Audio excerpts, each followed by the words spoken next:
8 point में नतीजों की पूरी पिक्चर समझने की कोशिश करते हैं। बीजेपी अकेले दम पर अक्सरियत से दूर है, ये सवाल हम भी उठा रहे हैं और पूछ भी रहे हैं। एनडीए के पास अक्सरियत से 20 सीट ज्यादा है, यानी कि जो दल है एनडीए वो अक्सरियत से 20 सीट ज्यादा अपने पास दिखा रहा है। और इंडिया अलायंस की अगर बात करें तो अक्सरियत से 38 सीट दूर है इंडिया अलायंस।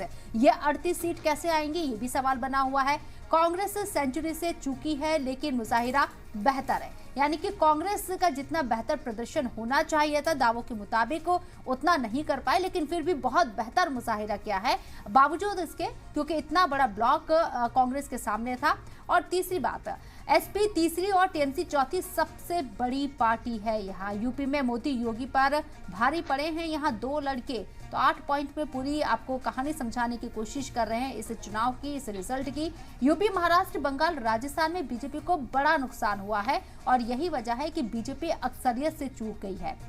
दिल्ली में सभी 7 सीटें बीजेपी ने बरकरार रखी है, एक बार फिर से क्लीन स्वीप किया है दिल्ली के अंदर, यानी कि दिल्ली की जनता ने जो अलायंस था उसे नकार दिया है। लेकिन जिन रियासतों की हमने बात करी, खासकर यूपी, महाराष्ट्र, बंगाल और राजस्थान, यहां से बीजेपी का खेल बिगड़ा और यही वजह है कि बीजेपी लार्जेस्ट पार्टी होने के बावजूद भी इंडिविजुअल सरकार बनाने के मैजिक नंबर से चूक गई है। हालांकि एनडीए के पास अक्सरियत से 20 सीटें ज्यादा है।